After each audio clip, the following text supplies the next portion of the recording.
Good morning, everyone, and welcome to this session of the Government Operations and Fiscal Policy Committee. We have a number of budgets to review today. I think we have 10 on our items on our agenda this morning. So we're going to dig in and first start with our Office of Human Resources. We see everybody is here. I'm going to turn it over first to Ms.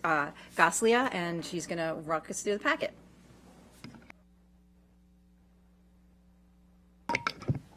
Okay, awesome. So just taking you through the packet. We're going to dig in and first start with our...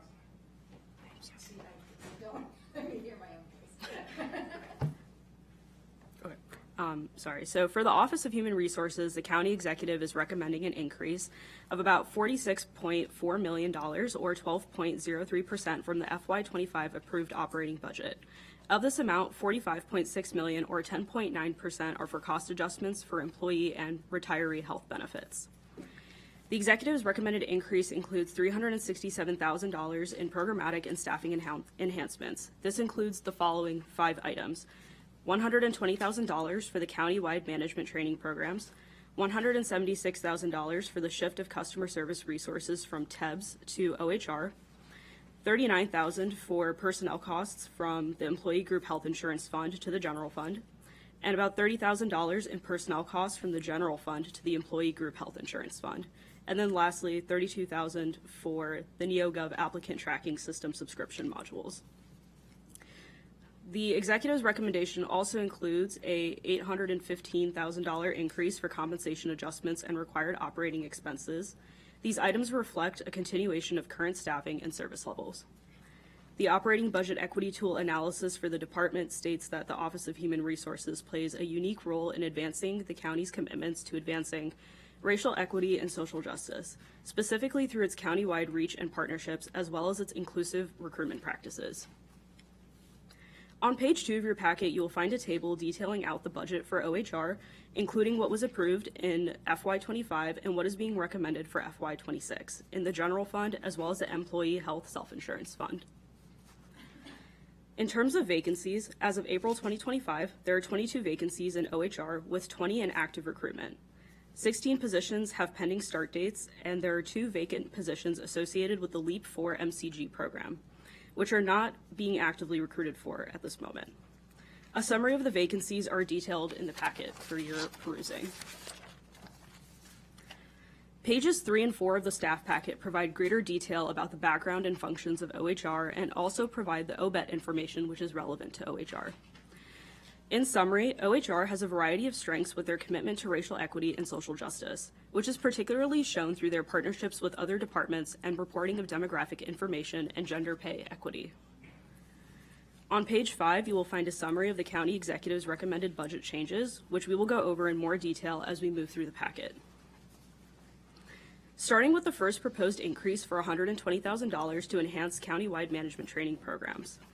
The recommended funding will support 2 Montgomery County Leadership Academy cohorts, or MCLA. The Montgomery County personnel regulations require the OHR director to provide leadership development programs to managers and supervisors. Without funding to the MCLA, OHR's ability to provide management training programs will be limited. These programs provide management growth opportunities and help support equal access to training. Moving on to the second item is the shift of customer service resources from TEBS to OHR in the amount of $176,076, including 2 FTEs. The county executive is recommending this increase to shift the resources from TEBS to OHR, and this shift is meant to increase accessibility and provide a more consistent and customer-friendly experience. OHR also plans to restore an in-person customer care presence. These 2 positions will deliver direct assistance to OHR customers. OHR and TEBS partner together to transfer the 2 existing vacant MC311 positions to OHR to provide on-site support and will transition call services for county employees while using the existing customer relationship management system. Candidates for these 2 positions have received conditional offers, and OHR anticipates onboarding these employees in April of 2025. Next is the shift of the LEAP 4 MCG resources from OHR to the Department of General Services. This is a proposed decrease of $100,505. The county executive has proposed this decrease to shift one position from OHR to DGS. LEAP 4 MCG was launched in July 2021 to provide employment opportunities for persons with disabilities. The program created 3 positions that each had 2-year terms. The program stipulates that upon completion of the 2-year term, that the employee may be transitioned into a permanent role within the assigned department. DGS served as an early adopter of this program and has successfully employed a LEAP 4 MCG hire since 2021. This request reassigns the term position and funding to DGS, with the understanding that DGS will reclassify the employee and position to a permanent status. If this shift is not approved, the employee will be terminated effective June 30th, 2025, as there are no further options to retain the incumbent in the term position. Next, moving on to the NeoGov Applicant Tracking System subscription module in the amount of $32,075. This increase reflects a contractual adjustment for the county's applicant tracking system to maintain operations of the recruitment/hiring system. If this item is not funded, the county will be in violation of its contractual terms and risks impacting the positive results achieved in hiring since implementation of the system in August of 2024. And then moving on to the realignment of personnel costs from the Employee Group Health Insurance Fund to the General Fund in the amount of $39,145. When OHR was asked about the rationale for this realignment, the department detailed that this is an administrative adjustment and does not represent a true increase. If this item is not approved, spending will not be aligned with the assigned work. Next, for the Self-Insurance Fund, this is a claims expenditure adjustment in the amount of $45.6 million. The county executive is recommending this increase for the claims expenditure adjustment, and the estimated cost increase in the FY26 budget is based on a combination of future expenses that were projected during the annual rate-setting exercise. During the rate-setting review last summer, medical expense costs were trending upwards, increasing from 4.5% to 5.5%. while the prescription cost trend remains steady from the previous year at 11%. While plan design has not changed, the insurance industry has experienced inflationary pressures over the past few years, and overall, this is a required increase to reflect a group health insurance increase across all departments. And lastly, in your packet, you'll see a summary of the different realigned programs for OHR. OHR's budget includes several administrative shifts in funding and staffing, reflecting operational changes made to improve the county's human resources delivery framework. In FY24, OHR consolidated recruitment and selection, classification and compensation, and professional learning and organizational development under the talent acquisition and management umbrella. Additional information about the realignments can be found detailed in your packet from pages 7 to 8. And lastly, from pages to 8 to 9, you will find the summary table of the budget changes which were recommended by the county executive. Thank you. Thank you so much. Director Anderson, would you like to say a few words and introduce your team? Good morning. I'm going to say a very few words. All right. Good morning to you, Council President Stewart, my friend, Council Member Friedson, and my ace, Council Member Katz. So I was concerned. I know, right? I was very concerned. So this is the third budget that I've been here to present to you in the 2 years and 5 months, and I'm not counting, since I've been here. We take our budget responsibilities very seriously, but this process has sort of disabused me of any notion that I will win the lottery, so to speak. You all have a hard job this year, and there's no story to our budget. We're asking for one item, $120,000 for a leadership program that has proven results that we have only been able to deliver to 2 cohorts free of charge, delivered by USG in partnership with us. This is our chance to rectify a problem, to address a problem that's longstanding. Manager failure is the #1 reason that employees leave, the quality of the management, this sort of inability for managers to lead them and to attend to their career growth. So OHR continues to lead the county's efforts to build a strong and really resilient workforce. You have a copy of our packet that shows our progress. I've spoken to many of you, all of you, at multiple points to tell you what our progress is. Our staff is committed, the staff has grown and stretched, and we have learned and redoubled our commitments to support recruitment, staffing, and benefits for all employees. So we've learned what's important is what is discussed, what's monitored, what's measured. I listened intently during these last 2 years to the instructions of this council. OHR has rethought, retooled, restructured, and we continue to shift services, resources to close gaps in our practice. We take our customer service seriously. We strive to delight and amaze, given our meager resources. We've partnered with our colleagues in other departments to share resources. TEBS didn't back away from us after they helped us with bringing forward the ATS last year. They gave us a position in 2024. They gave us cash in 2024.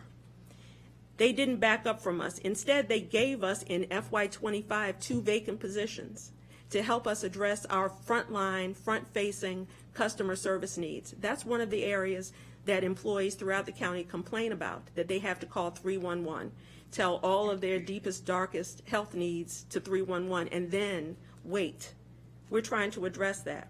We work in close partnership with HHS. They have actually had a decrease in their vacancy rate these last couple of years because we are intentional about visiting with them. We've been there twice to talk to their senior leadership.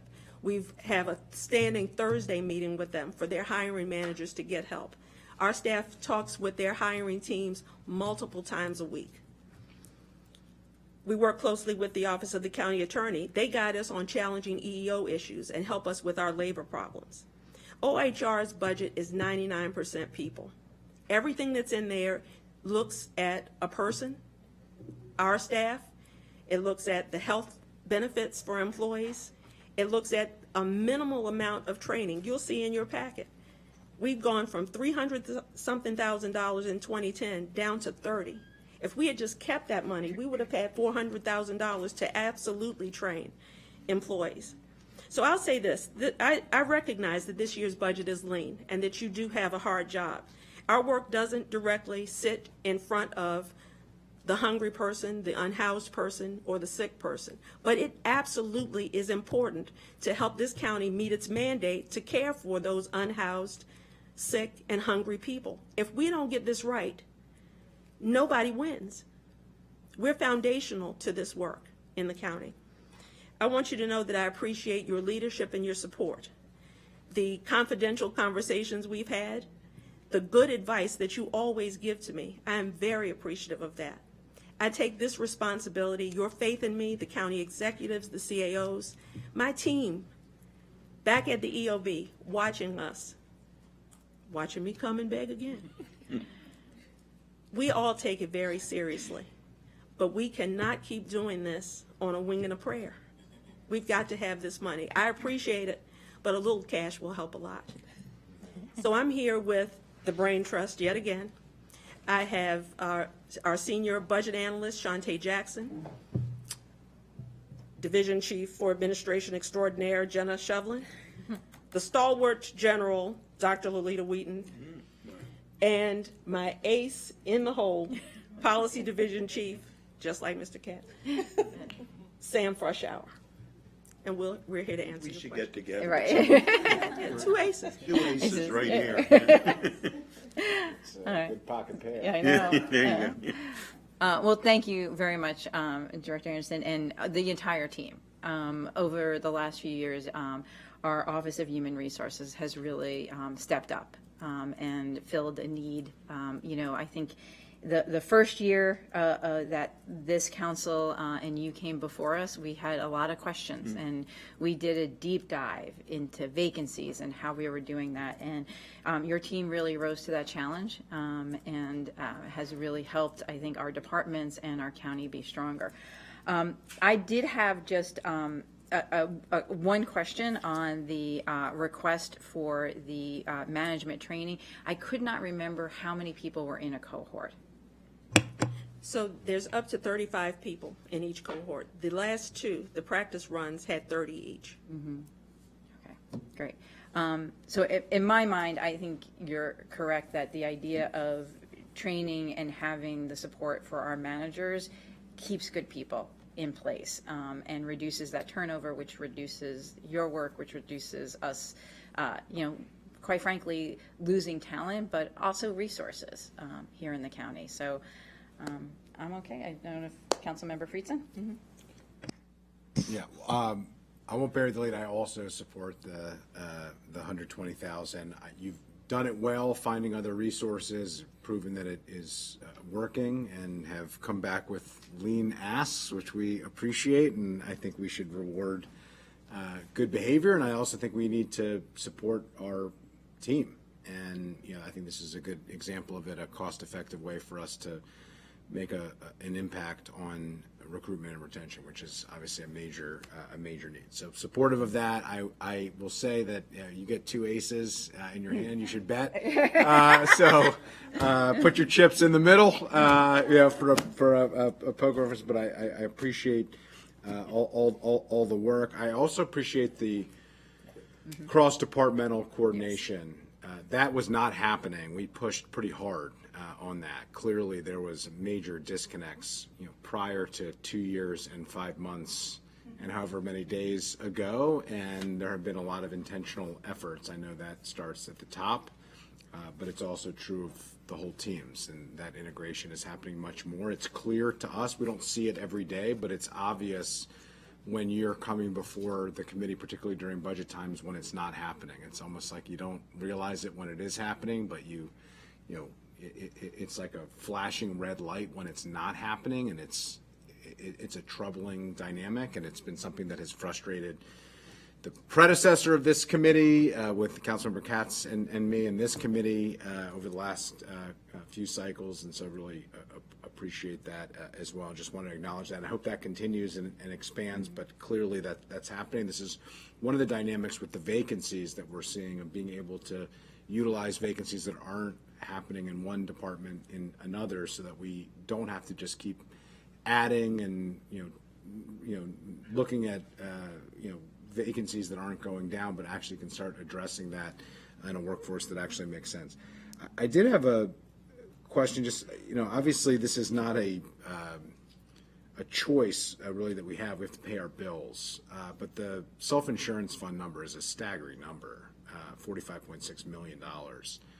What's the plan on that in terms of looking to bring those costs in line? I mean, something's got to give at some point. We're not going to be able to maintain $45.6 million increases on an annualized basis. I mean, that's just, again, it's not a discretionary question. We have to pay the bills that we have. We're a self-insurance program, and you got to pay the bills, but that's not sustainable at all. So I just wanted to see if we could dig into that. So some of the work that we have done is to put more guardrails around the things that are causing the increased costs. The GLP-1s like Ozempic, the biosimilars are increasingly expensive. These inflationary costs have also served to increase everything. So I'm going to hand off to Jenna Shovelin, who deals with this every day, and I want you to know that Jenna's in there swinging every time to try to figure out ways to help us maintain a healthy population. It's a commitment that we have to our employees, and to make sure that we're being fiscally responsible where we can. So Jenna, I'm not sure the hierarchy of extraordinaire versus ace other titles. I think it's a fairly flat structure in terms of hierarchy, but I think ace is high, but anyhow. I understand. Jenna Shovelin, OHR. So this is a very timely question, because we actually did our annual review with CVS yesterday. And to Tracy's point, we had some significant increases around the GLP-1s that first year they really started coming onto the market. outside of the inflationary pressures, these are very expensive medications. So we implemented a utilization management program called Smart Logic, January 1, 2024. And based on that program alone, we were actually able to save over $5 million on the commercial side in 2024 and close to $600,000 on the Medicare side. So as we look at, cost of health. How? I'm sorry? It basically. What was the savings a result of? The result of realigning drugs that had been prescribed off-label based on FDA approval. So if you were supposed to be prescribed, say, Wegovy, which is an anti-obesity drug, but you were placed on Ozempic, which is a diabetic drug, you switched, and there was cost savings there. You also realigned to determine whether or not the need was actually there. There was also, in some instances, people just coming off of the drugs because I would imagine most people know that the side effects with a lot of these drugs are not always tolerable by the patient. So we did see some people just, in essence, come off of them altogether. But there was a very strong move to make sure that we were aligning the utilization of the drugs in this class with the FDA approval and ensuring that the efficacy associated with the drug therapy that went along with either the comorbidity or the disease was lined up with what it needed to be lined up with. So that continues. So when it comes to biosimilars, fairly new to market drugs that are similarly situated to drugs like Humira was the one that opened up last year. Humira has historically been a very expensive drug. The prescription to a biosimilar helped cut those costs by 70%. So there are constantly ways we're looking at trying to either reduce the costs associated with utilization management, prior authorizations, and then there are also just new and very inventive drug therapies that are coming on the market that we're trying to ensure, users are obviously getting access to drugs that they need to treat the diseases or the comorbidities that go along with those diseases, while also looking at strategies to ensure we're maintaining costs at a fairly level playing field. The fact of the matter is the GLP-1s are here. They are here to stay. The FDA approvals for the indications for these drugs are growing. It was, a couple of years ago, basically anti-diabetics versus anti-obesity. Now we're seeing things for cardiovascular. We're seeing things for kidney disease. So they're here to stay. So it's really trying to put some guardrails around how they're prescribed. I don't know if that helps. On the medical, and can I also mention on the medical side, what we've also tried to do is encourage people to take active engagement in their own health through the disease and wellness programs. Lily Rojas and Amanda Cohill run a gold standard program, one of the best in the country. And so through active engagement with our population by encouraging people to participate in wellness, to participate in these disease management programs that are offered through the medical providers, we're hopeful that we'll see some changes in terms of the actual costs incurred, because we are primarily self-insured for these plans, right? So we pay the claims as they are incurred. So really focusing in on the wellness and the disease management side has been a primary focus of Karen Bass and her wellness team. Appreciate it. I would suggest, this is not a budget question, but it's a massive budget issue because, again, we cannot keep up with these increased costs, and we're going to have to figure out how to be a lot more creative. It sounds like some of that work is already underway, which I very much appreciate. Perhaps after budget, I could suggest to the chair and council president that we revisit these issues and talk about a long-term strategy, but it is a ticking time bomb for fiscal dynamics here if we're going to have these medications that are here to stay, and there's going to be another version of these types of medication, and they're going to be very expensive, and we're going to have to pay for the side effects too, because you might need to have medication to deal with the side effects of medication, and it's going to be a challenging dynamic, but it obviously sticks out here. This is a huge number. We're arguing over 120,000, and I wanted to make sure that we talked about the 46 million. And I'm concerned that the 46 million is growing, not shrinking over time. And so I just think we need to come back to that. But I appreciate it. Again, it's not a question in the sense that we have to pay that bill. it's an obligation that we unfortunately have. Thank you. Okay, Councilmember Katz? Thank you very much. On the self-insurance part, if we weren't self-insured, if we went to a commercial broker, how much more would we be paying? I think that would be and you don't have to, I don't know that you're going to know that off the top of your head, but I think that's something that we need to know as well. Okay. How much we're actually saving by being self-insurers. And I too am supportive of the budget itself in general, but I wanted to just publicly thank you for hearing the concerns of this committee and the council, and really the public in general, for the concern that we had trying to hire people. And you heard it loud and clear.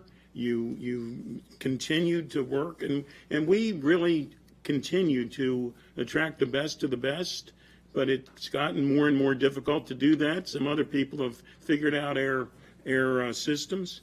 But your department works to make certain, you had mentioned for the unhoused, et cetera.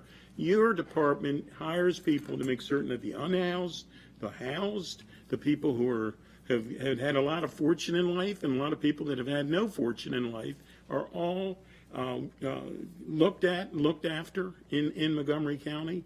And I can tell you, we're most appreciative of that. We sincerely are. So thank you and your team for everything you're doing. Thank you, Madam President. Great, terrific. Well, I think that's unanimous from the committee. No objections to the county executive's recommended budget for OHR. So thank you so much. Thank you for being here. All right, we'll move along now, and we have the Office of Labor Relations.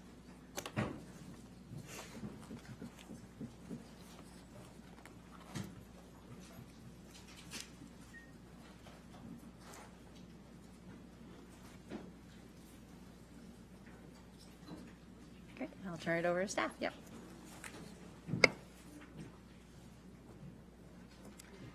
Okay. The county executive is recommending an increase of $309,000 or 13.97% from the FY25 approved operating budget for the Office of Labor Relations. The executive's recommended increase includes $63,000 in programmatic and staffing enhancements. The staff report includes information on the two proposed enhancements below. The first being for $33,300. This enhancement is to procure software to improve labor and employee relations case management. And the second one is for $29,910. This increased cost is for the collective bargaining consultant services contract escalation. The executive's recommendation also includes a $101,000 increase for compensation adjustments and required operating expenses. These items reflect a continuation of current staffing and service levels. The operating budget equity tool analysis for the department states that the Office of Labor Relations proposed FY26 budget will enable activities across all areas of the GAR framework, including concrete steps towards operationalizing racial equity in its work. The Labor Relations Management Committee NDA is also covered in the staff report as item number 3, and the county executive has recommended no funding for this NDA in FY26. On page 2 of the staff packet, you'll find a summary table of the FY25 approved budget and the FY26 recommended budgets for the Office of Labor Relations. Below that is some information about the background and functions of OLR. The OBET for OLR details OLR's plan to develop a racial equity and social justice vision statement, which will enable racial equity as a key value in guiding their work. And at the bottom of page 3, you will find table 2, which details the county executive's recommended budget changes for FY26. As we move through the packet, I'll detail each proposed change. First, beginning with the $33,300 enhancement to procure software to improve labor and employee relations for their case management system. OLR currently uses an in-house grievance tracker that is built and maintained by the team in OMB Shared Services. The system currently does not have the functionality necessary to track items efficiently for OLR. To meet their needs, OLR is using 2 separate systems, leading to data inaccuracy and workload issues. OLR wishes to procure a comprehensive labor and employee relations case management software solution. The software will help to improve efficiency and grievance tracking while also enabling OLR to assess data analytics for their work. If this item is not funded, OLR will have to continue using their outdated and inefficient system. It is also important to note that this item will be an ongoing cost. The current request for $33,300 is for FY26. However, in the out years, the monetary request for operating expenses is estimated to be $23,400. The first year cost also includes one-time costs for installation, configuration, and training. Next is the increased cost for collective bargaining consultant services for their contract escalation in the amount of $29,910. The county executive is recommending this increase to escalate the collective bargaining consultant services contract. A new contract went into effect on April 4th, 2025, and upon expiration of the prior contract, a competitive bid was put out. The cost increase represents the pricing of the new contract to provide the same level of service. When OLR was asked about the role of consultants, they detailed that consultants provide critical support to the county during term negotiations and off-cycle bargaining. Specifically, they provide data analysis alongside modeling and costing that OLR must have in order to prepare economic proposals.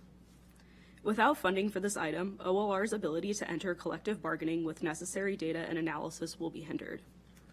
It is also important to note that this item represents maintenance level funding.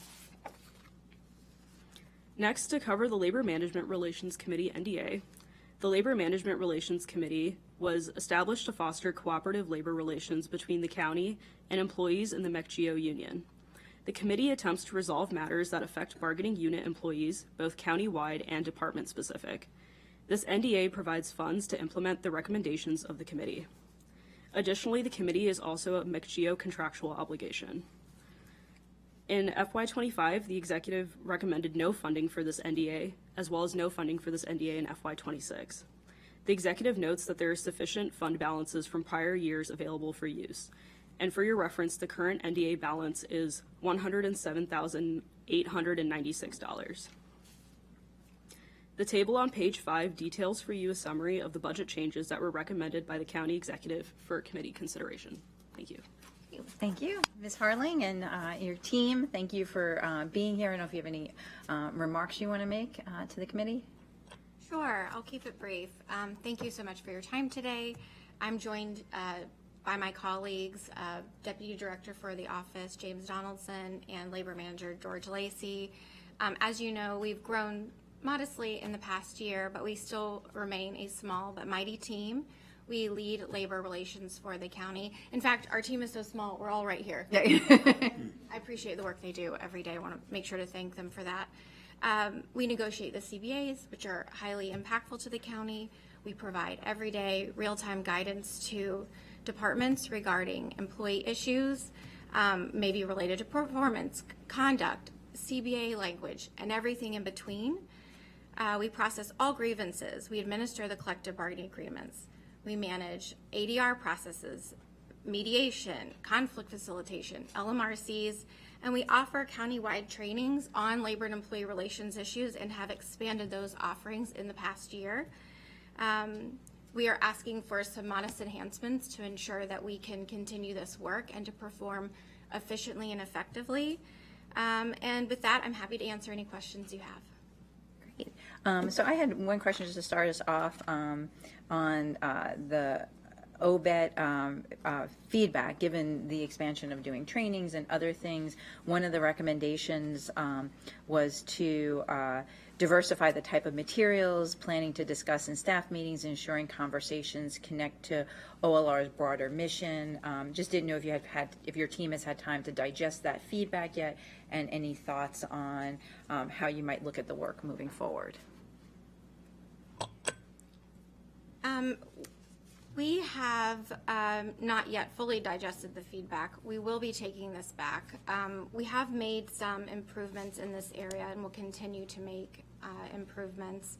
I think for us, it's a matter of drilling down and figuring out how to incorporate this into the work that we do every day, which can be challenging because there are a number of factors that influence our work. It's not all within our control. But yes, we will be taking that back to figure out how we can improve in that space. Great, terrific. I'll turn to my colleagues. Councilmember Friedson. Thanks. First of all, thanks for all the work you do. questions about, the first thing is the difference between the compensation adjustments for FY26 and all other compensation adjustments. I'm assuming that FY26 compensation adjustments are related to the negotiated agreements, and that's just the compensation and benefits with the COLAs and the GWA, and that's what it would cost. So that's what the $60,040 is. I just want to better understand the $179,850. You have a pretty small team. It's a fairly substantial other category. So could you just explain that? Shantae Jackson with the Office of Management and Budget. If you'll recall, OLR was one of the departments that had some positions repurposed to them, and those positions have now been filled. So these are the adjustments for the funding that went from the other departments to OLR, and the difference with the hiring of the individuals for the positions. I'm not sure I'm following. I mean, I understand the concept of shifting from another position, but if it's a funded position in one, It may have been funded in the other department at a lower level. So if, I can't recall the exact departments off the top of my head, but some of the positions were not at the same level that OLR hired. So OLR has labor relations specialists 1, 2, and 3, and the grades are, is it 21, 23, and 25? And some of the positions that may have been transferred from the other department, let's say one was an office service coordinator at a grade 16. There is a difference when OLR reclassified those positions to the labor relations specialist and then actually hired the employees into the position. didn't those shifts happen last year?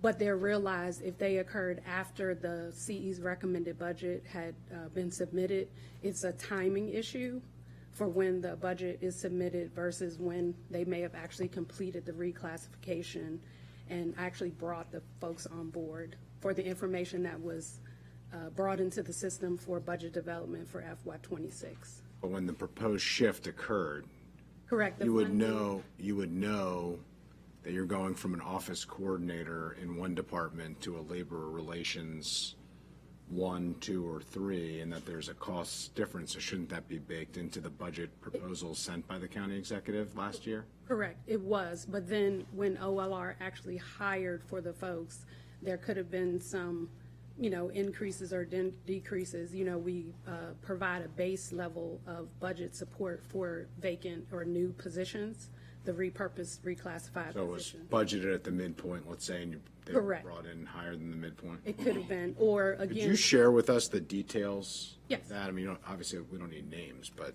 the positions, what was repurposed, where it came from, what was projected in the budget last year and approved, and what was actually spent? Yes, Because I think that would be helpful for us to know. I mean, we talk about these shifts as if they're dollar, apple to apple, but, you've made very clear that they're not, and that's not shared with the council, and ultimately, I think it should be. So if you could share that with us, the details of that, I would appreciate it. These are all encumbered positions, and these are costs. This is like the $46 million, we owe this money. We have to pay this money. So I'm not suggesting that we don't. I believe Deputy Director Donald. Sure, please. Good morning, everyone. James Donaldson, Deputy Director of OLR. The other thing to recall is the restoration of the lapse. And so the conversation with OLR in the prior cycle when we received all those positions was a frank conversation about how long it takes to hire and fill vacancies. And we as a department are in a very different place with that right now than we were at that time. We have one vacancy in our entire team. We've already completed first round and second round interviews in reference to that vacancy. We were calling references, and we intend to fill it within the next few weeks. And so it's noted in the packet that 179 that you draw our attention to also includes the $144,000 of lapse that's being restored to account for the fact that we've now completed that progression of hiring. The other matter that we're experiencing in reference to what Ms. Jackson was saying is the market value of individuals who have highly relevant experience for the work that we do, which is very specialized. And so while the practice is often to budget a vacancy at, 1.25% of the midpoint or whatever, that's not a realistic hiring point for people that do what we do for a living. And we've already collaborated with OHR on a classification study to look at all of that, to do all of that via a consultant in terms of market research, et cetera. The outcome of that is not yet resolved, but that is something that we've pursued to try to address this very issue. But I just wanted to kind of highlight those pieces of it as well to get the whole picture. Appreciate that. And just confirming that of the 176, 144,182 was from the lapse, the one-time lapse that council added last year. Okay, and then is the lapse expectation for the department 0 this year? No, it's there's a small amount Yeah. of lapse. I can get you what that number is, but this is the bulk of that is the restoration. And then the small remaining amount is, again, the additional amount for the hiring. That's what I thought. Okay. All right, if you could provide that for us. Obviously, the budgeted amount should be the amount that you realistically expect to occur. You know, it sounds like that's a work in progress, but I would expect moving forward after you complete that work with OHR that what you present to us with these repurposing of positions and new positions, et cetera, is actually the amount of money that you expect to hire and offer to folks, or else we run into this issue where we're approving one number and we're actually agreeing to a different number, which is really not an appropriate way to budget and creates major sustainability questions if it happens, you know, at scale. Similar to that, I just want to ask about the consultant services contract. What does the consultant do exactly? The consultant provides critical support during bargaining. So when we enter into bargaining, we need information to develop our proposals and our strategy, obviously. The consultant provides comparable data in the region and beyond regarding wages, perhaps, you know, negotiated GWAs and other collective bargaining agreements, comparable pension plans, those kinds of things, so that we can formulate our proposals. They also do costing of proposals. They might provide modeling, so those different scenarios we could look at in terms of developing a proposal, those kinds of things. And they, you know, they'll drill down into providing specific information to help us with, you know, maybe it's a retention problem, a recruiting problem, or something that we want to address in a creative way or in a specific way, and they will help us by providing data and information, and ultimately doing the costing on all the economics. And what's the total cost of the contract with the consultant? This is the increase, but what's the total amount? Do we have the? We'll get. Yeah, if you could share that with me. I ask because there was a contract that was signed on April 4th, which was weeks ago. And there was a commitment, apparently, that was made to an amount that hasn't been funded, unless I'm mistaken. So this is a challenging dynamic. Normally, you only procure services for money that you have appropriated. In this case, you've procured services in a contract, unless I'm mistaken, for money that has yet to be appropriated. And so I'm just trying to understand the process and the timing, because the timeline is a little troubling, that it's set up that it's, you know, budget gets submitted mid-March, contract is signed on April 4th that is prospective, and now you're asking for the money for the contract that you already signed for an additional $29,910, and we haven't appropriated the funding for it, and we're the appropriating authority. So I'm just trying to understand. I believe Deputy Director Donaldson was involved in the procurement process, and although the new contract went into effect April 4th, I believe the negotiations occurred at a different date. So as with many, or potentially all, I'm not a procurement person, county contracts, we're not obliged to purchase X dollars via that contractual vehicle. What we've done is we put out a competitive bid, we negotiated a contract, we finalized and signed it just recently. But if we don't have the funds, we're not obligated to spend the money. We abide by all the county processes for managing that budget. And so with those specific consultants, when we need something, like if we're putting a work group together, prepping for term bargaining, whatever we may be doing, we consult with them, we tell them what it is we need, they send us a scope of work with a quote, we approve or deny that, encumber the funds, et cetera. And so if you all did not fund that contract or didn't fund it at the level, we would obviously expend the money we had. The concern is that that would put us on bad footing walking into collective bargaining, because we need to ensure that we have a really solid basis of contextual data to be able to arm ourselves with while we negotiate, make proposals, and do things that make sense for the long-term sustainability of the county. But to your specific concern, we wouldn't be obligated to pay like X dollars under that vehicle, obviously, especially if we didn't have it. So the 29,000, I'm just trying to understand how the contract works. It's an hourly contract? Correct. It's hourly for different levels of consultants.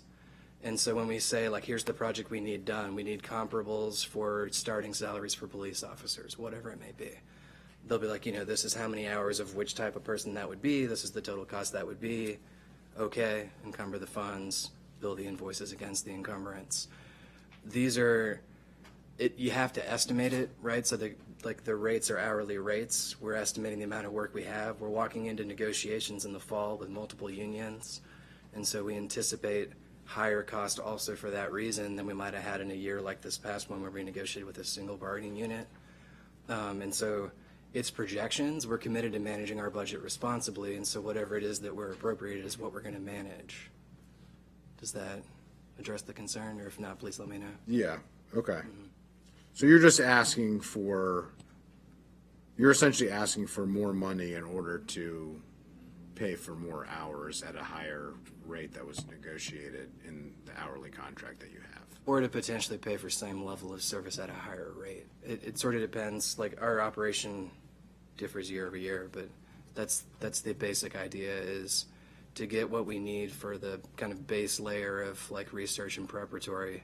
We're accounting for their cost increase and what we're looking at negotiation-wise in the fall. Okay. Thank you.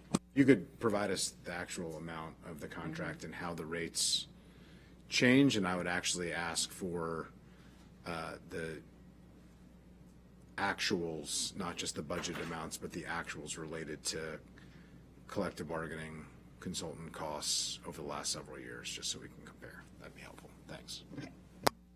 You're fine? All right. I think looks like we have a couple of follow-up items for information to be provided by the Office of Labor Relations, but overall, this committee recommends the council adopt the county executive's recommended budget. So, thank you, and we look forward to the additional information. All right, now we'll move on to the Working Families Income Supplement, NDA. I will say on this one, we did receive a memo late yesterday afternoon from the county executive with a proposal that we are waiting on amendments to the budget from the county executive that would change the Working Families Income Supplement, or a suggestion from him, but we thought we would have staff just kind of go over and we can answer questions generally, but I think this is an item that will either bring back to go if we have time or just go straight to full council. So.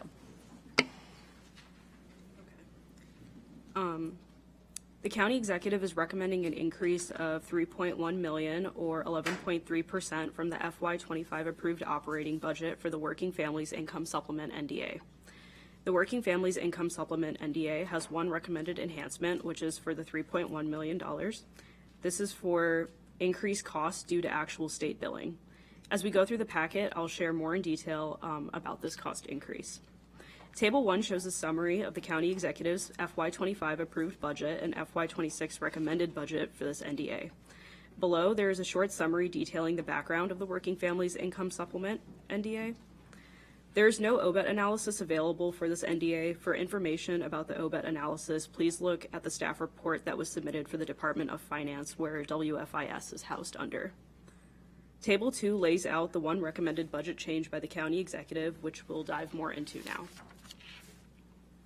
So for this increased cost due to actual state billing, this increases to realign annual appropriations with actual expenses invoiced by the state.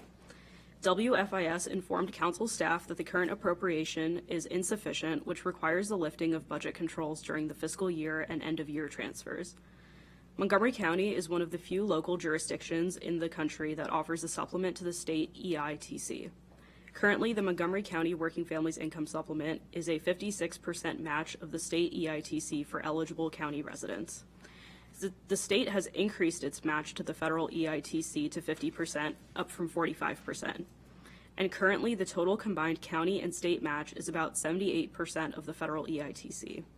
A consideration that the committee may want to consider is that the WFIS reported to council staff that a 1% increase or decrease in the county's match would result in a $559,000 impact.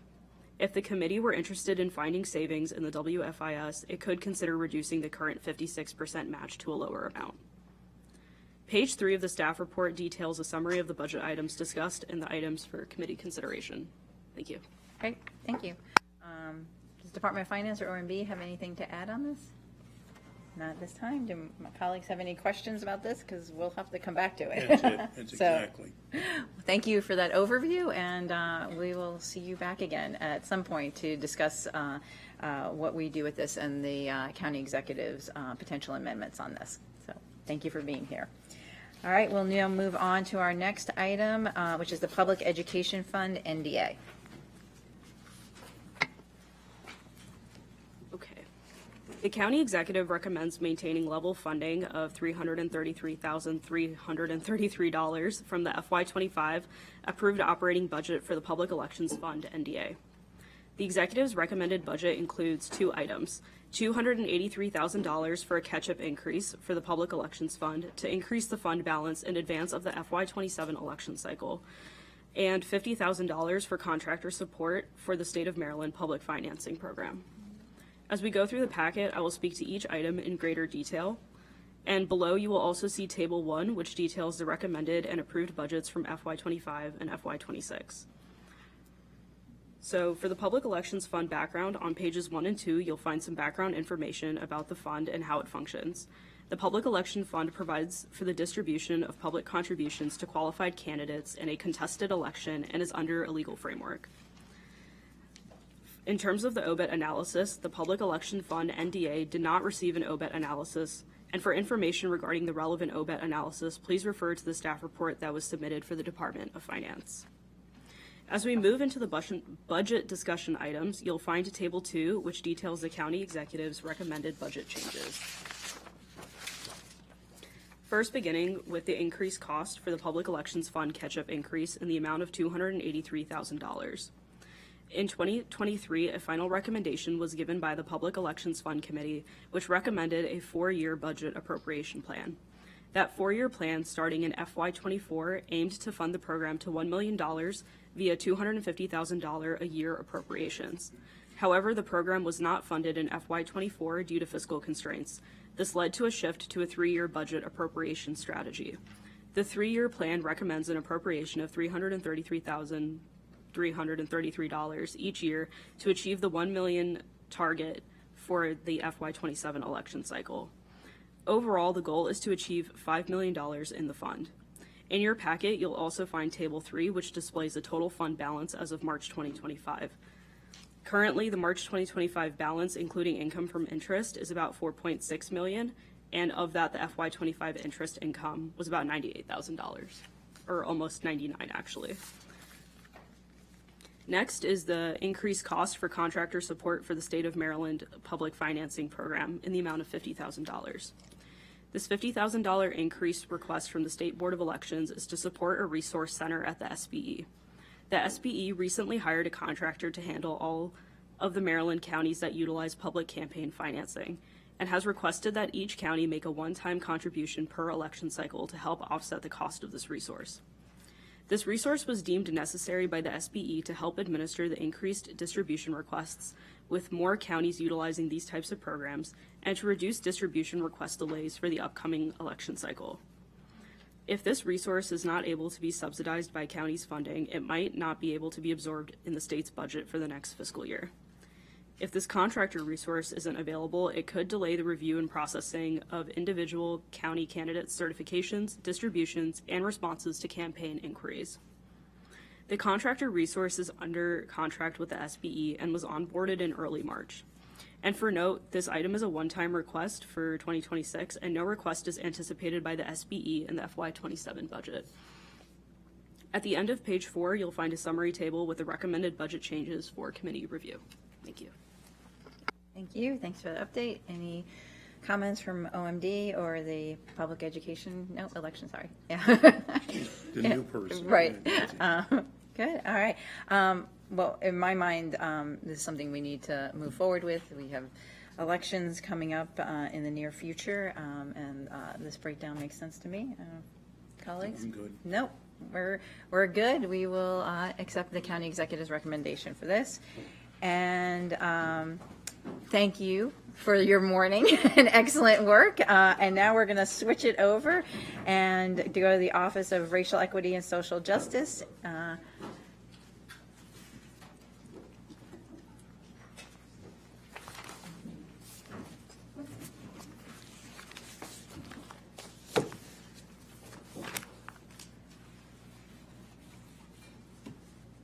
And when she is ready, I will turn it over to Ms. Mindy Singleton to walk us through the packet.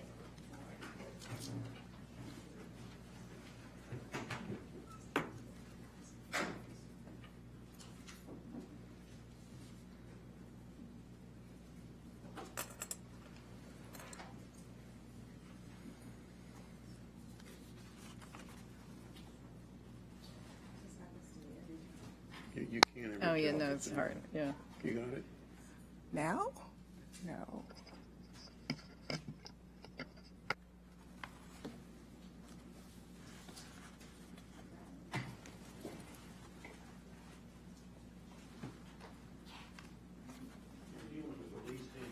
I think that should be. Okay. Yes, I think you're on. It is. Got it.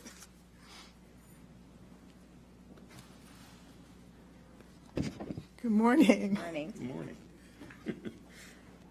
So this morning, we're going to talk about the budget for the Office of Racial Equity and Social Justice. A summary.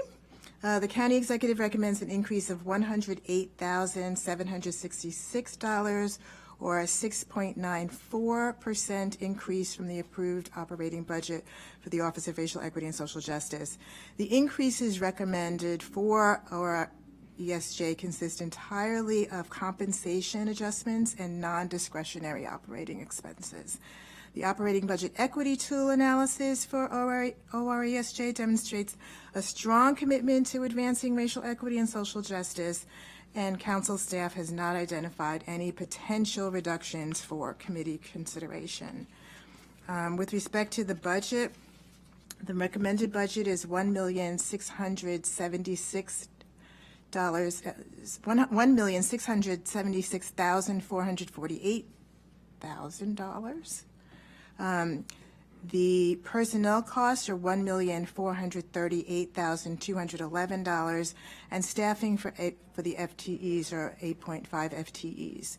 The operating costs are $238,237, or 7% change from the FY25 approved budget.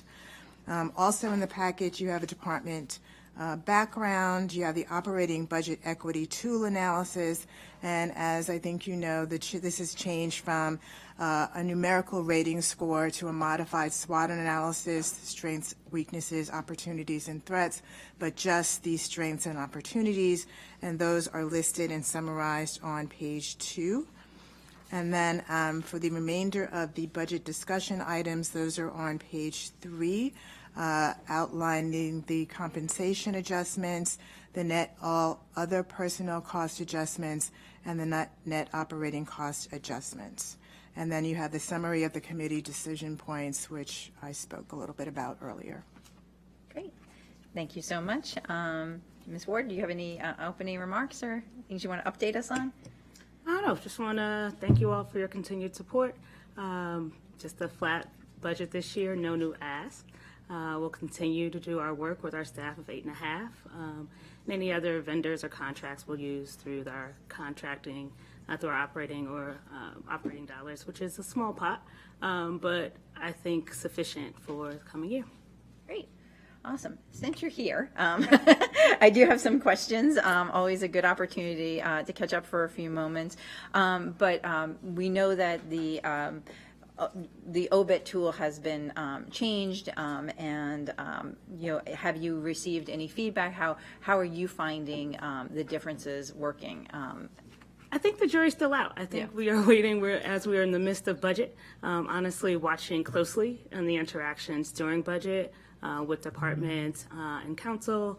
Accountability. We'll have a follow-up with all of the departments about a debrief about the ease or lack thereof for department users.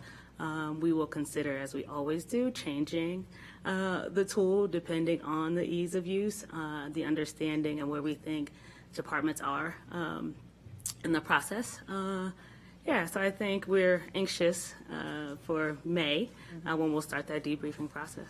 Great. And can you remind me when departments were provided information, how they were communicated to with the results of their OBIT score? Sure.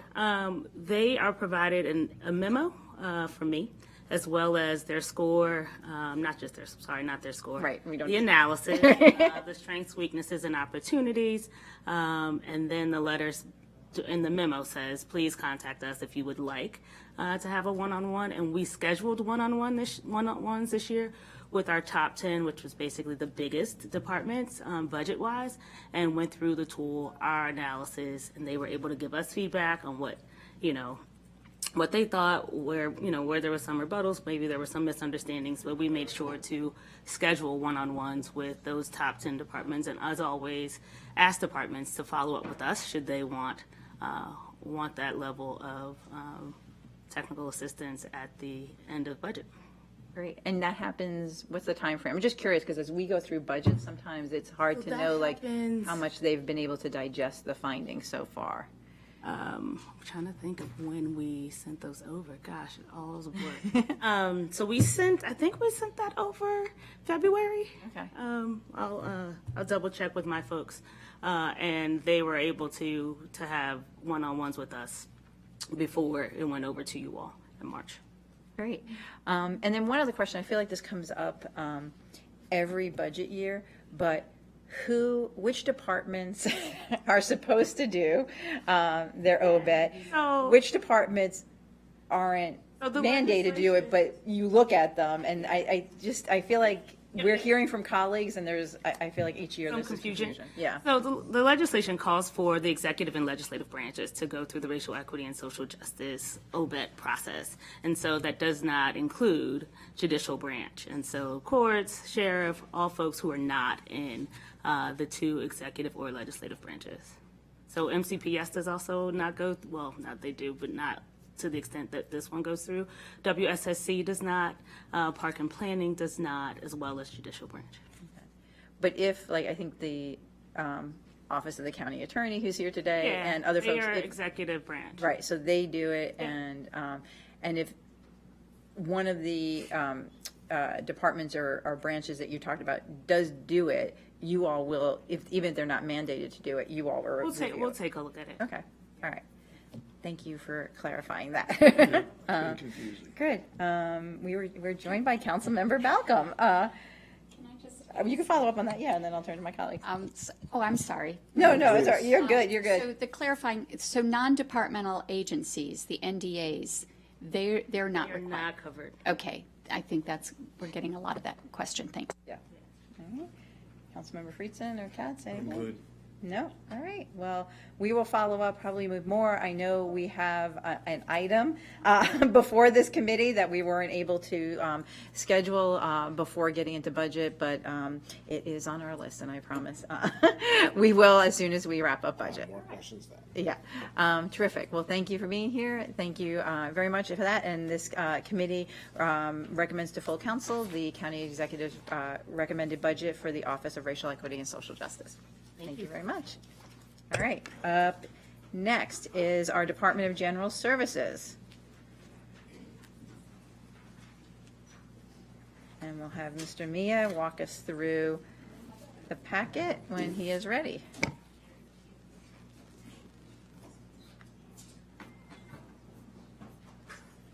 Okay, good morning. Item 7 before you is covering the DGS operating budget, both the general fund and the printed mail fund portion of them.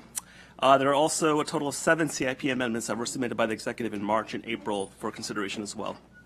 In terms of the operating budget, the total increase for DGS this year in FY26 is about a little less than $5 million, or about 10% from the FY25 approved. Most of the increases are in the general fund portion. They include 1 new full-time position to support facilities management, as well as a number of operating budget impacts related to maintenance of newly opened facilities, including the Silver Spring Aquatic Center, as well as 260 East Jefferson across the street, and some other facilities as well. There are also about $3.1 million in compensation adjustments in the general fund portion of the DGS operating budget.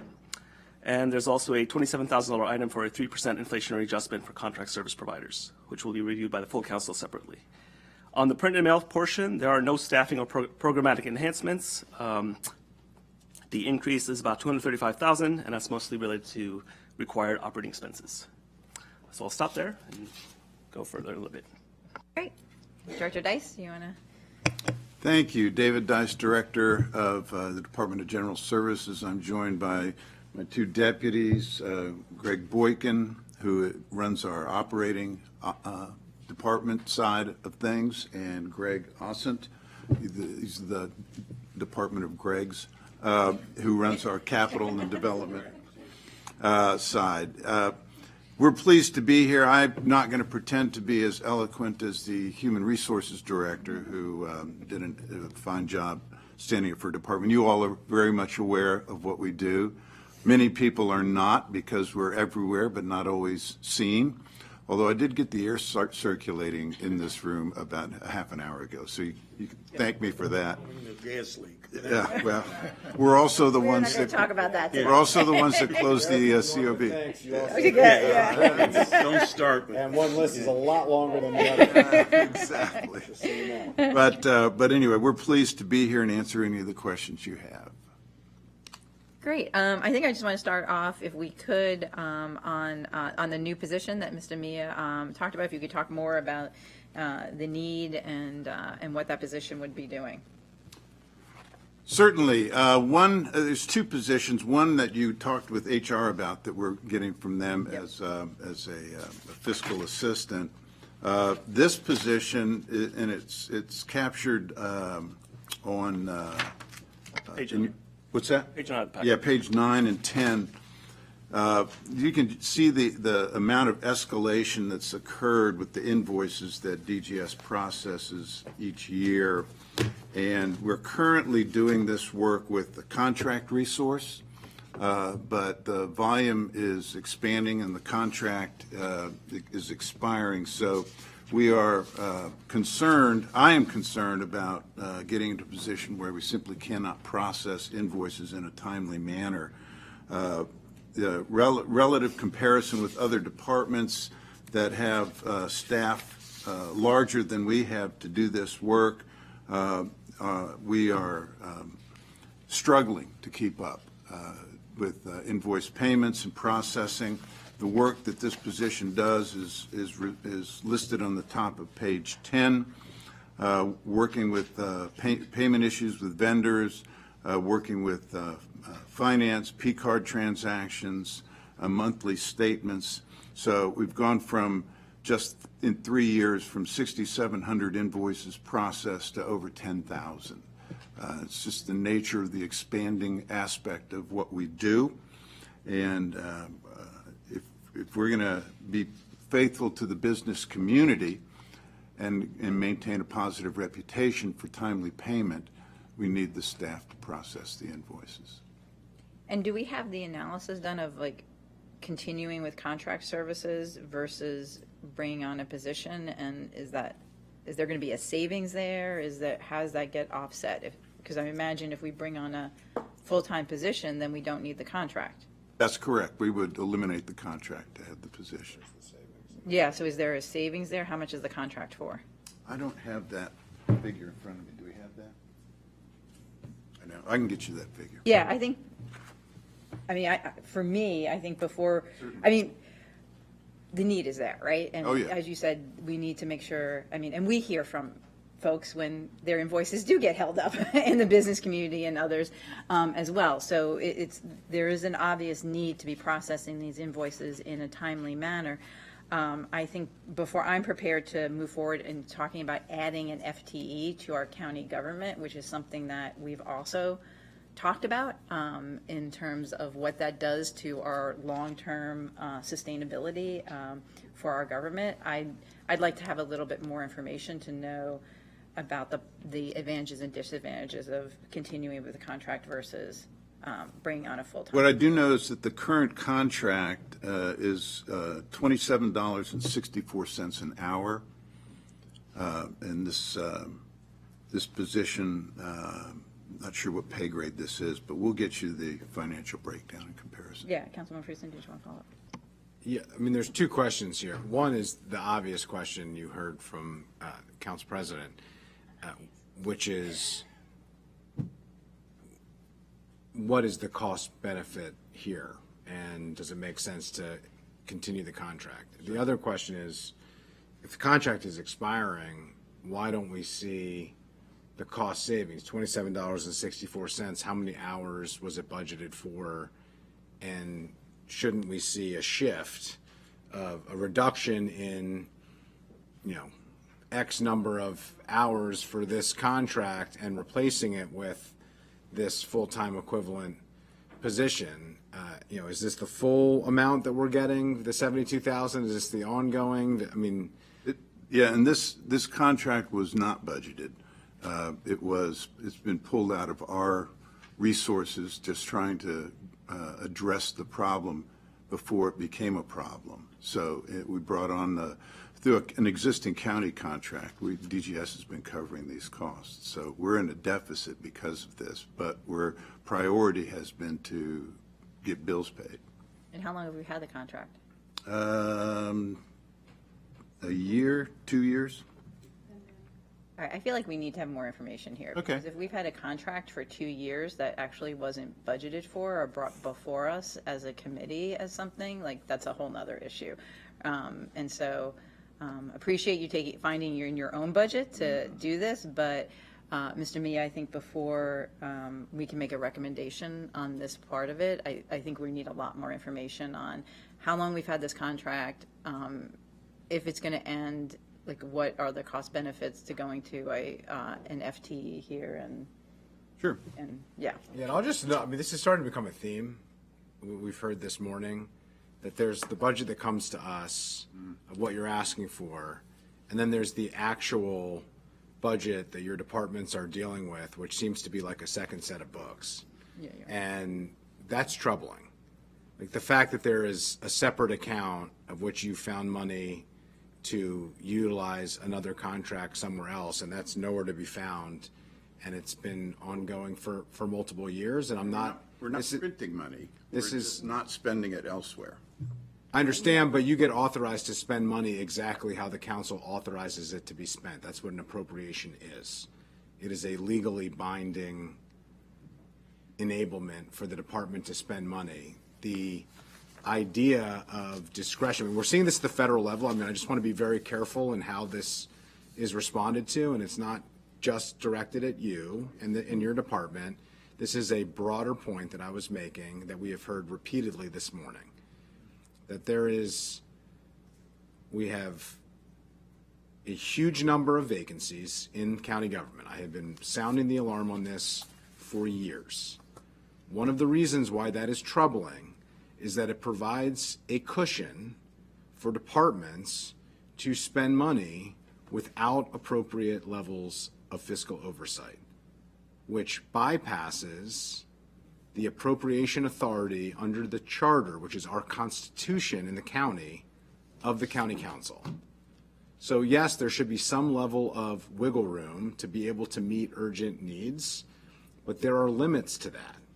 And what we've seen is a repeated pattern almost in every department that we've heard from today, where there have been examples of changes and things that are happening where we approve one thing and the reality is something else.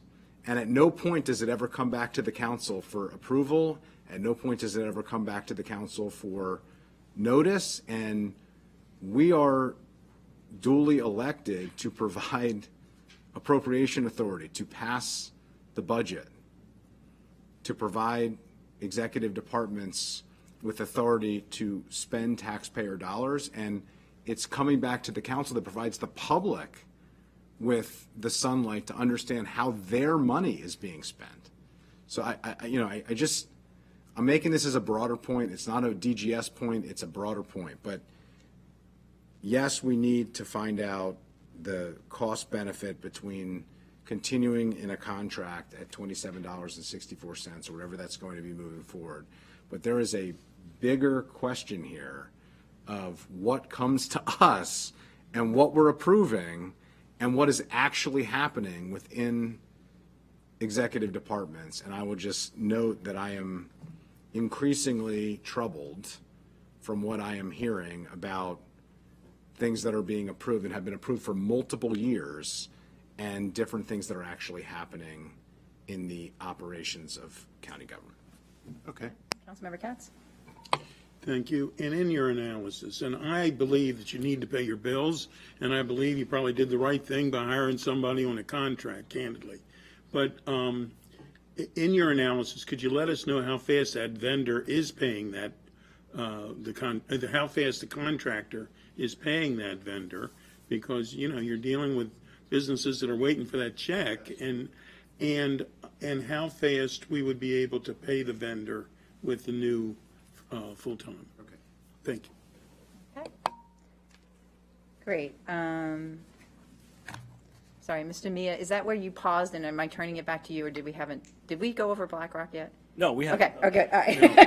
Believe me, I know we didn't. I didn't think you. Move around, so. All right, was there anything else in the part of the budget for DGS that you've gone over that we haven't discussed? There are $1.7 million in operating budget impacts being added. So although this is technically new funding for FY26, it does reflect maintenance costs for previous county investments in the CIP. And those dollars are straightforward calculation, square footage times rate, and so really no issues on that one. Okay, any questions on those? No? All right, we'll turn back to you. And then the third enhancement in the DGS general fund is the one-time funding for BlackRock. The executive is requesting $125,000 in FY26 recommended budget for BlackRock. This is to provide ongoing operating support for the BlackRock's budget. This is in addition to the $70,000 that was funded in FY25 through the DGS general fund operating budget, as well as a $260,000 supplemental that was approved by council a year ago in the FY24 operating budget. So if approved, total support for BlackRock since FY24 would total about $445,000. All right. Since we have the district council member here, I will turn it over to her. Sure, thank you.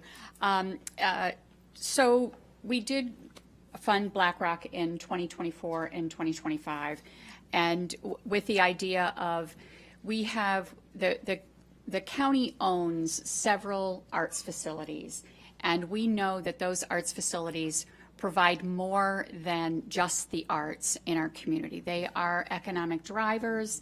They are part of the community fabric.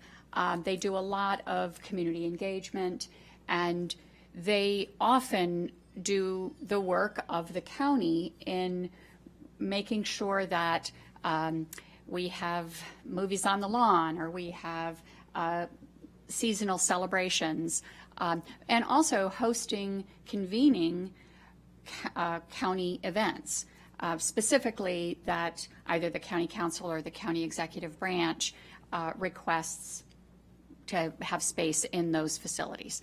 So one of the, when we looked at providing funding in 24 as a supplemental and 25 in the budget, the question was, well, what about other arts facilities in the community, the venues that the county actually owns? And so there is an OLO study, Office of Legislative Oversight study, going on to look at the sustainability of these county-owned facilities post-COVID. We understand that, like many nonprofit organizations, the arts centers took a major hit that they're still recovering from. So that study is coming forward.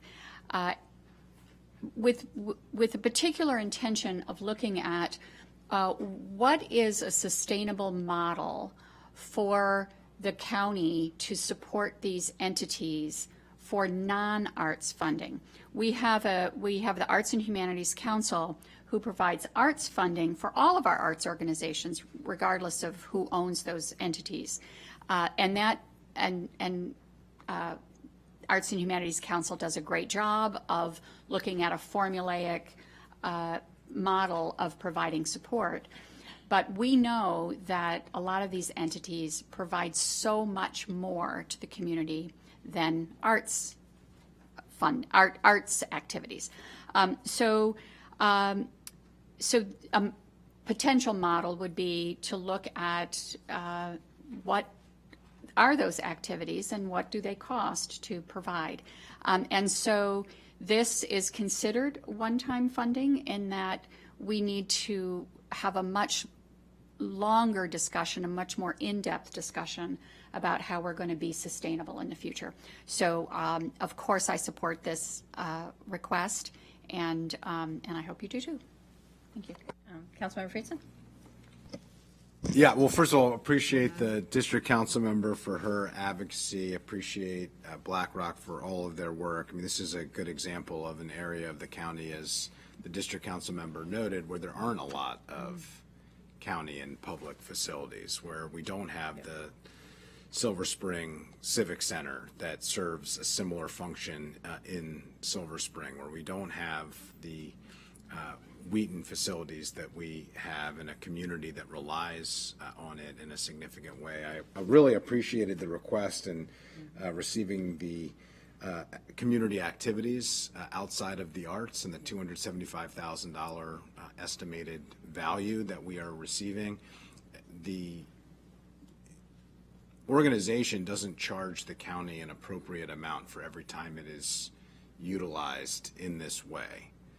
So this is a really good deal for us in the sense that not only are we getting a major public benefit for the entire Up County and for the region, really, but we're also just dollar for dollar getting a good deal in the sense that, you know, we're not paying a facilities fee and you know, the cost for the wear and tear and all the other dynamics. We didn't pay an appropriate level to use this facility as a community hub for a great deal of the pandemic, not to mention all the community events that take place there as well. So I'm enthusiastically in support of this, as I was last year. Appreciate that we're moving forward with it and look forward to continuing to see what BlackRock is able to do with the partnership of the county to provide this community resource beyond just an arts organization, because it really is a civic center in addition to an arts organization. I'm very glad that we have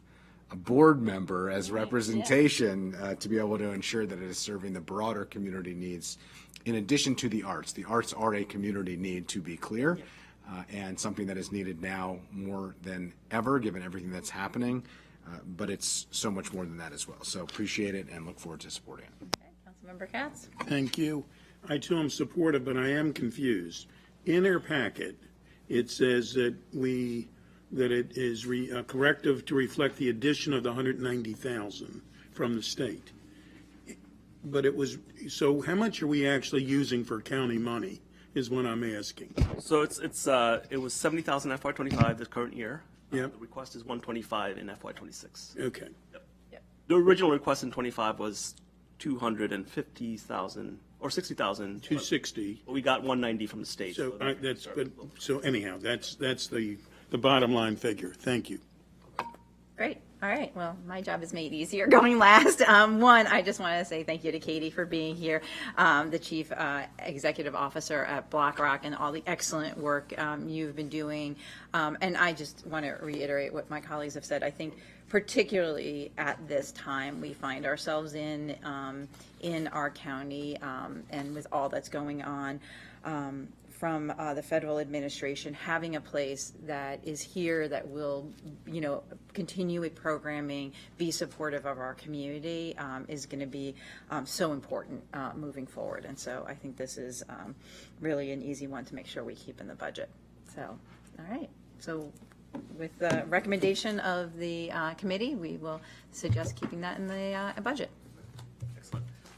You're done. You're welcome to stay. You're welcome to stay. Turning to page 10 of the packet, it's the first of several CIP amendments the executive has requested. First on is the ADA compliance CIP. This was originally submitted in January with a scope enhancement of $3.2 million in FY26 to support the design and construction of ADA improvements at the Germantown outdoor pool. The previously approved CIP only had included the funding for the design portion. In his March transmittal, the executive revised his project due to fiscal constraints, essentially removing the $3.2 million, and there were some other minor changes relating to acceleration and transfers of money, but essentially in his March amendment, the executive did remove the $3.2 million in funding. And there's a complete list of schedule changes on circles 15 through 17 as requested by the committee at their last review on March 21st. Okay. Any questions on that? No questions? The second amendment is it's actually energy conservation, MCG CIP, not energy modernization. That's a separate project. That was a typo on my part. In its January submittal, the executive accelerated some funding into earlier years to support implementation of the county's BEPS program. However, in his March amendment, due to fiscal constraints, particularly in GO bonds, the amendments were essentially reversed to the previously approved level, again, due to fiscal constraints. So. Okay. Not seeing any other questions? The next amendment is the Olney Community Building, which a joint committee of GO and EC had reviewed last month. That project was approved by the council as an amendment to allow a land acquisition to occur this month, in fact. The executive has submitted an April amendment reflecting the actual amount of state funding for that project. Essentially, additional $200,000 was approved by the state in April. Great. Continue. Okay. Again, the next project was the Only Infant and Toddler Program Site Improvement, CIP. This, again, was a project previously reviewed by a joint committee last month. The April amendment reflects the actual award the state has made in this project, which is now $450,000, an increase of $200,000 as previously estimated. So, again, no issues there. Okay. More money. Okay. The next several projects are all essentially state awards for MCPS facilities, but the CIP is managed by DGS, so essentially DGS is cutting checks to MCPS, who is actually, in fact, managing and implementing the improvements. The first of these is the state aid for MCPS Playground, CIP. This is an ongoing project that's receiving its, I believe, third round of state funding for FY26. The award is $1.6 million, and this will construct or renovate playgrounds at MCPS schools. The next project is a new project, the Shorewood High School softball field, CIP. The state has awarded $686,000 in FY26 to fund improvements at the softball field for Shorewood High School. And the final project is the Watkins Mill High School concession stand, CIP, also a new project, reflecting a state award of $100,000 in FY26. Okay. And that's it for CIP amendments. The packet does detail the OBET analysis. The summary of that is that essentially DGS is doing a great job with their racial equity programming. There's a number of strengths identified for the department, as well as some opportunities, but really staff has no questions at this time. Great. All right. Any other questions from colleagues? All right. So I think the only outstanding thing we have on the budget is looking at the request for the FTE. Other than that, great. Perfect. All right. Thank you, everyone. And we will now move on to the Office of the County Attorney.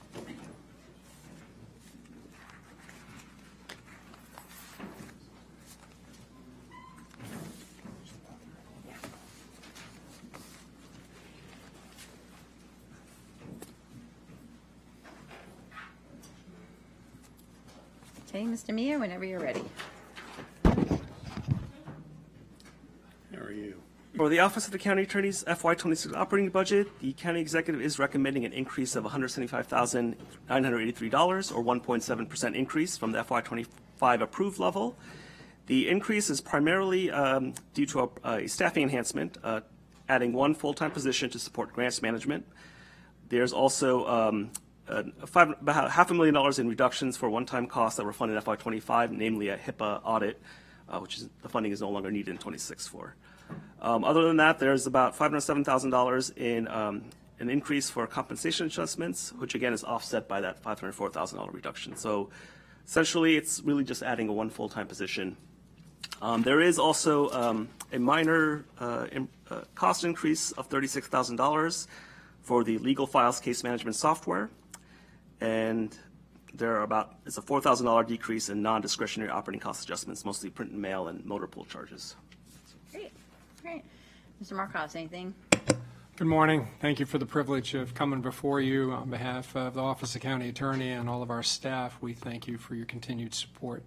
If you have any questions regarding our budget ask, I can explain that. The grants, I'd just add that we took all of the grants that we used to have, which was a handful, that were then disseminated by our vendors, those funds, and now we've taken them all in-house, and we're looking at about 500 grant agreements a year now. Wow. So as of December, we were at a little over 250. So by the end of the fiscal year, we'll be at 500 is our estimate or more. So we're distributing the money now in more agreements, but smaller amounts, not these large block grants, if you will.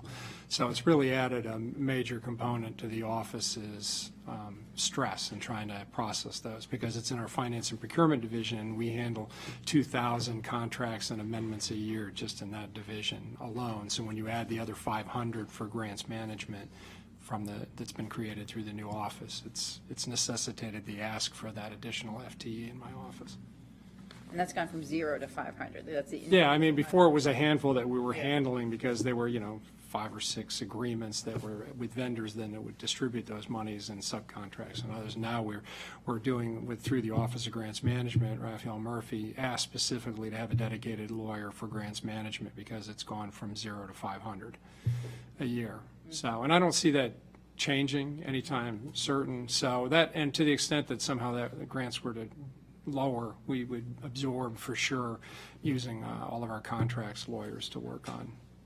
We've been using them now, and we're past an FTE. I don't want to pay overtime, and I don't want to lose my high ranking. Under county stat, the county attorney's office has been the highest ranked principal department for years, and I don't want to lose my response time.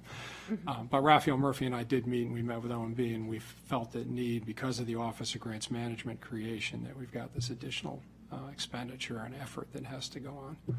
So I'm asking for that one FTE for a lawyer to be placed in our Finance and Procurement Division to handle exclusively grants and grant agreements. They'll also work on grant applications. It goes both directions, right? Distribution, but also seeking grants through the grants office. That's another piece of the business that's not necessarily reflected in the paperwork here.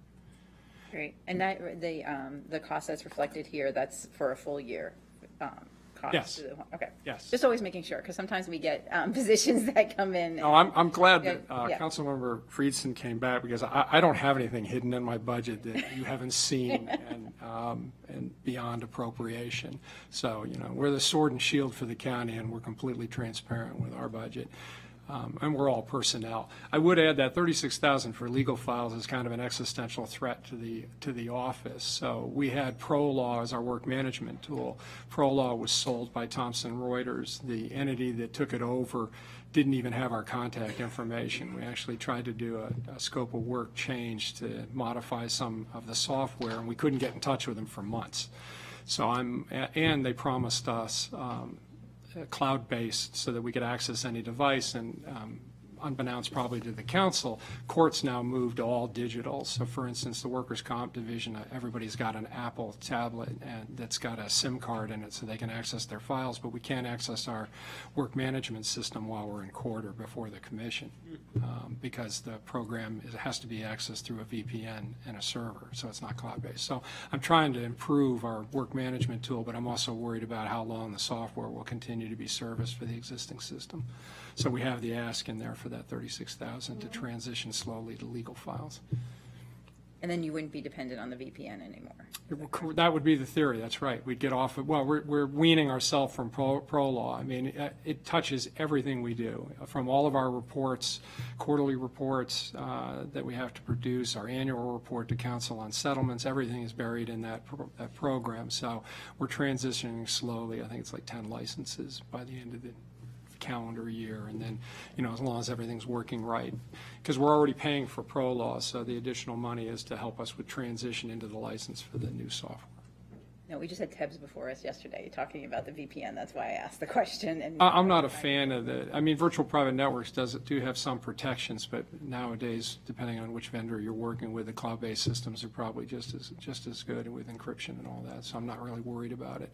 It also frees my lawyers up to be completely mobile. We all have laptops. Certain lawyers that are in court and at commission regularly have Apple tablets. So it's, we've gone completely digital. I've transformed the office pretty much. I was fortunate. Before COVID, I made sure everybody had a laptop, and then COVID hit, and we were able to not miss a beat because we weren't tied to tabletops. So. Great. Well, I think, going back to the position for the grants management, as we all have heard, facilitating and making our process to get our grants out and get all of that out in a better way is something that I think this committee has been championing for a long time. And so I'm supportive of this budget. Any questions or anything? I'm good. No? All right. We're good to go. All right, Mr. Mia, we can say Government Operations Fiscal Policy Committee recommendation is to take the county executive's recommended budget for the county attorney's office. Thank you. Thank you. All right, next, debt service. I have a feeling we ought to do that. Yeah.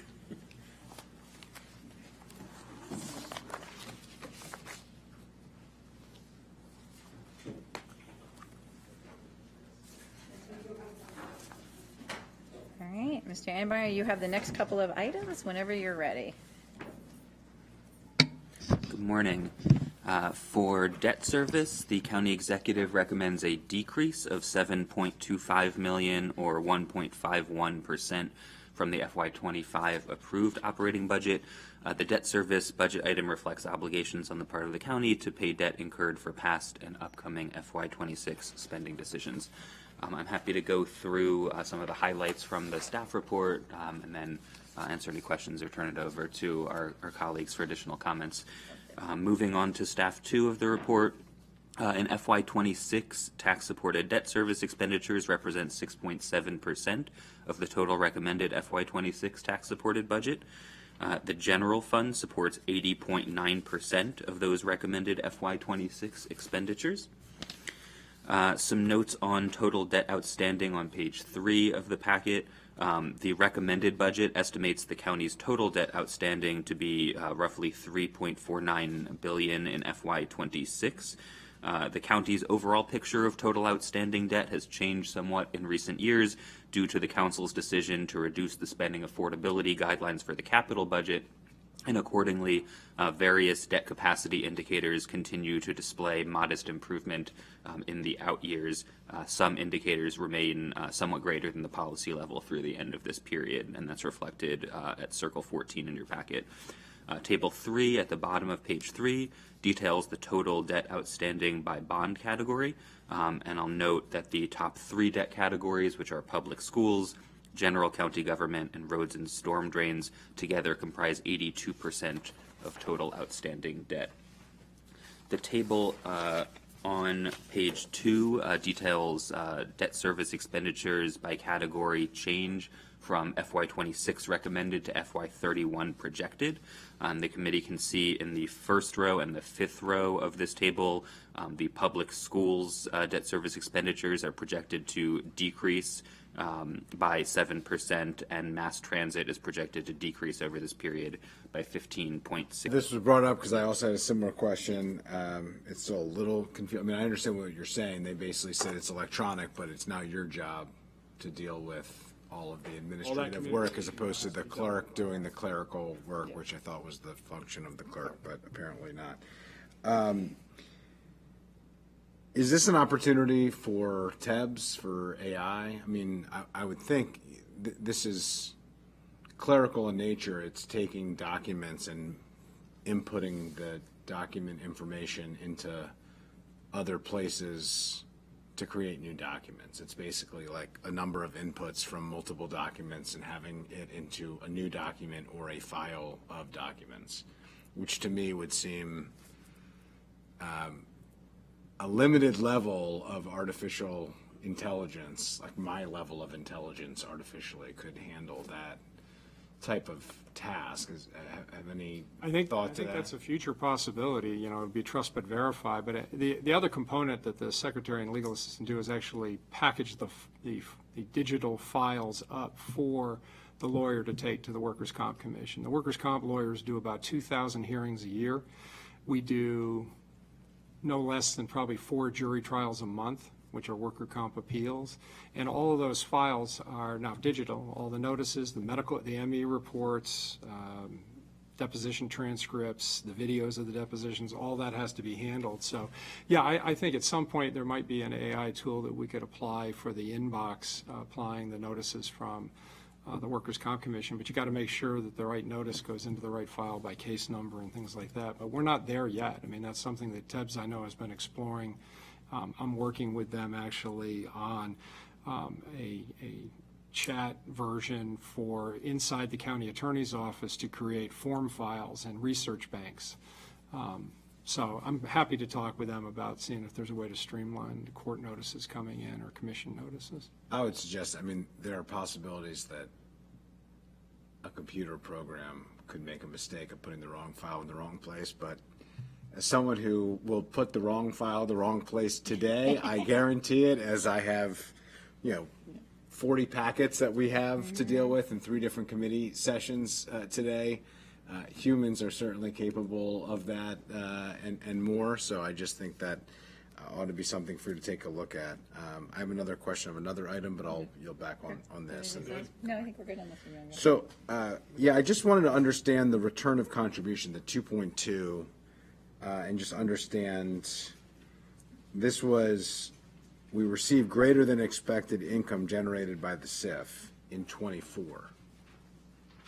And now we're redistributing that money back to the departments. I'm just trying to understand what this means and why and how it's reflected.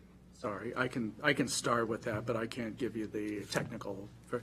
The main thing is that our investment manager, who invests the working capital, one of the department's personnel, has done a bang-up job of earning lots of money for the county over the last couple of years especially, and the SIF has a fund balance that is invested, and the interest earnings on that are a revenue that comes in and that has to be shared, and this is essentially the way of sharing it. And hopefully I didn't butcher that too much. Yeah, you can understand my confusion. Presumably, if we got greater than expected interest from the SIF, that would be a net benefit. Now, I understand there's puts and takes, but why doesn't that money just go in the end of year accounting to the general fund in the way of reserves? It's just confusing to me why $545,000 would be returned.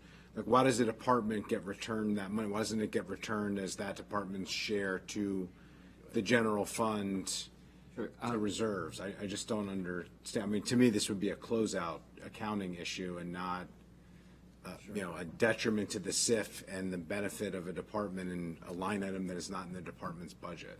So the first point of clarification is that the $545,000 that you're seeing as a return of contribution is the change from last year. It's an additional $545,000 being returned to all of the participants in the self-insurance fund. The total being returned for FY26, I believe, is $6.9 million, which is 6.9 is the total amount of interest. That is the total amount. 545,983 is the difference above projected because we got more interest. Interest rates were better, and we have a really good, talented person helping us who did a bang-up job, I think is the. And then the reason that it's not going just back to the general fund, is that there are 14 participating agencies within the self-insurance fund. There's the county government, there's the tax-supported part, which is the risk management NDA, the general fund portion, and then the rest is other non-tax supported county government funds, like fire fund. Then there's MCPS, HOC, Park and Planning Commission, all of the other member agencies. There are some municipalities that participate in the program.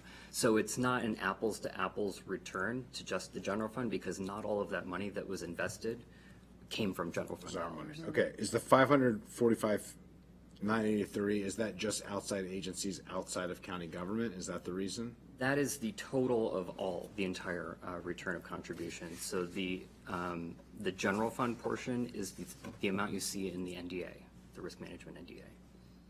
So it's a total of 6.9 million being returned. We kept contributions flat, so like the rates are staying flat, and then we're giving funds back to each person. I just asked because in the context of the prior conversation that we had about $46 million in the self-insurance fund because of added expenses, is some portion of this offsetting that? I'm just trying to understand. So the other items. It feels like there's just takes and no puts, is the trouble that I'm having here. One would think that you have puts and takes. So I'm just trying to understand the accounting, because it doesn't feel like money is leaving and coming in equal measure, which is creating a pretty substantial sustainability challenge from a fiscal standpoint. Now, this is just one example of it, but it just caught my attention specifically because we just talked about a massive increase in the self-insurance fund that we're offsetting basically through the general fund. So the other increases that you're seeing in the self-insurance fund, like the 3.3 million for claims expenses, that's an increase in the total expenses for the fund. However, we're not asking all of the participants to pay any more. Those increases are being covered by this excess investment income. So rates have stayed flat for all participants over the past couple of years because of this excess, because we've been making so much money off of the investments. So we're providing more services, costs are still going up, but they haven't actually, that hasn't gone down to the departments. They're not having to pay more. The county government's not having to pay more. MCPS is not having to contribute anything. Except in this budget where we're being asked to pay $46 million more. Yeah. Well, I believe that's the health insurance fund. Yeah, okay. Okay, got it. So, all right. So what you're saying is, okay, now I understand. So you're saying that we are paying this out to cover the increased costs? Yes, all of the increased costs are being covered. This is the appropriation to pay those costs. Okay. There'll be an offset. Got it. Okay, got it. Thank you. You good, Councilmember Gatz? All right. Anything else on this? Oh, yeah. Can I add just one thing? Yeah. I should have mentioned this at the beginning. Logan brought it up. The state property tax services, the split between the counties and the State Department of Assessments and Taxation was changed by the General Assembly. Today, we pay 50% of the cost of ESTAT. Tomorrow, July 1st, we're going to be paying 90%. So I believe that's coming over to you in the form of a budget amendment, if it hasn't come over already. So, not. but there was nothing we could do about it. All the counties fought that, but we are paying 90% of the costs of ESTAT now. So, Yeah. So I think in terms of the Department of Finance budget and risk management, I'm seeing the committee is approving the county executive's recommendation, and we have to hold on the state property tax services NDA, and that can either come back to us at go or go to full council depending on when we receive the amendments. So, good. Awesome. All right. Well, thank you. thank you. Thanks for the information and all the work. That is our last few items for government operations, and we are adjourned. Thank you very much. All right.